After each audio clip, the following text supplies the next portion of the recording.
पहले की तरह रघु खेत में जाता, गाजर की टोकरी भरकर ले जाता और गांव में बेच देता। एक दिन उसका दोस्त अर्जुन उसे मिला। बताओ कैसे दिन चल रहे हैं, पैसों का इंतजाम कर रहे हो ना? और एक बात बताओ, तुमने तो कहा था कि तुम्हारा खेत खराब हो चुका है, गाजर नहीं उगती, तो फिर अब ये गाजर कहां से लेकर आ रहे हो? दूसरा, मैंने सुना है कि तुम्हारी बेटी अब बिल्कुल ठीक हो चुकी है। यह भगवान का लगता है खुशकिस्मती का वरदान हुआ है। हाँ अर्जुन भाई, ऐसा ही समझ लो। मेरे खेत में एक जादुई गाजरों का पौधा लगा है, उसी से मैं गाजर लाता हूं। उसकी गाजर कभी खत्म ही नहीं होती। मैंने अपनी बेटी को वही गाजर खिलाई थी, तो मेरी बेटी भी ठीक हो गई। ये सब भगवान का ही करिश्मा है। मुझे खुद भी कुछ समझ नहीं आ रहा। क्या बोल रहे हो रघु? मैं कोई बेवकूफ लग रहा हूं तुम्हें? जरूर तुम्हारे खेत में गाजर उग गई होंगी। आखिर ऐसा कौन सा पौधा है जिसकी तुम बात कर रहे हो? मैंने तो कभी नहीं सुना। सुना तो अर्जुन भाई मैंने भी नहीं था। चलो आओ, मैं आपको दिखाता हूं। मैंने अभी तक किसी को नहीं बताया, बस आपको ही दिखाता हूं। हाँ हाँ, चलो दिखाओ, मैं भी तो देखूं वो जादुई गाजर का पौधा। रघु अर्जुन को साथ लेकर अपने खेत पर चला गया, लेकिन जब वह वहां पहुंचा तो उसने देखा कि खेत खाली था। ये क्या हुआ? अभी कुछ देर पहले तो मैं यहाँ से गाजर तोड़कर ले गया था, फिर पौधा कहाँ गायब हो गया? अरे रघु, क्यों मेरा समय खराब कर रहे हो? मुझे तो पहले ही यकीन नहीं था, मैं तुम्हारी बातों में आ गया। चलो ठीक है, मुझे काम पर भी जाना है, ऐसा मजाक नहीं करना चाहिए। अर्जुन चला गया। रघु कुछ देर वहां खड़ा रहा, फिर गाजर लेकर गांव में बेचने के लिए चल पड़ा।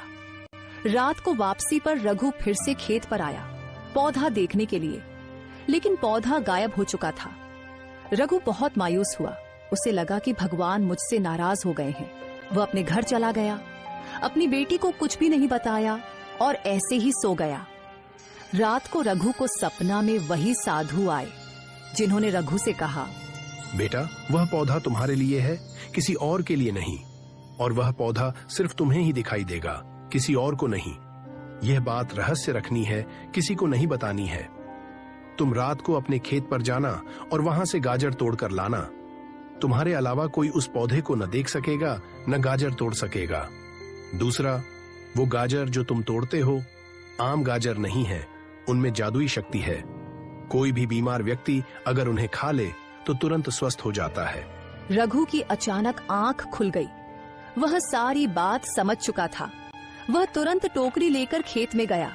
वहां देखा कि पौधा लगा हुआ है। रघु ने टोकरी भरकर गाजरें तोड़ी और घर ले आया। पिताजी, ये गाजर यहाँ कहाँ से आ गई? क्या आप रात को इन्हें तोड़कर लाए थे?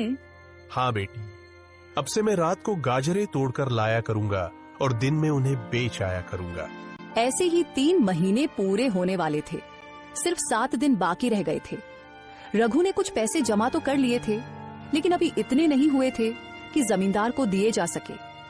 2-4 दिन गुजर गए। एक दिन जब रघु गाजर बेचकर घर की तरफ आ रहा था, घर के बाहर भीड़ देखकर रघु भी उसके पास गया और जाकर पूछा, क्या हुआ?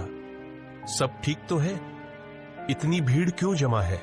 मुकेश साहब की तबीयत बहुत खराब थी, जिसकी वजह से आज उनका आखिरी समय चल रहा है। ये सुनते ही रघु को तुरंत अपनी बेटी पूनम की याद आ गई। तो रास्ते में गांव का एक आदमी बहुत बीमार पड़ा था। उसे ऐसी बीमारी थी कि उसकी आखिरी सांसें चल रही थी। उसके पास एक गाजर बची हुई थी।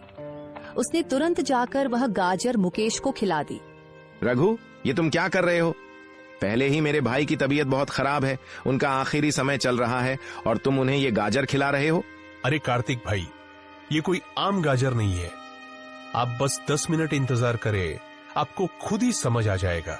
रघु के गाजर खिलाते ही 10 मिनट बाद मुकेश बिल्कुल ठीक हो गया। वहां मौजूद सभी लोग हैरान रह गए। फिर रघु अपने घर वापस आ गया। अब रघु की गाजरों की बातें जगह जगह होने लगी। हर कोई रघु से गाजर लेने के लिए बेताब हो गया। अरे कमाल हो गया, रघु जो गाजर बेचता है वो तो जादुई गाजर हैं। अगर कोई बीमार आदमी उन्हें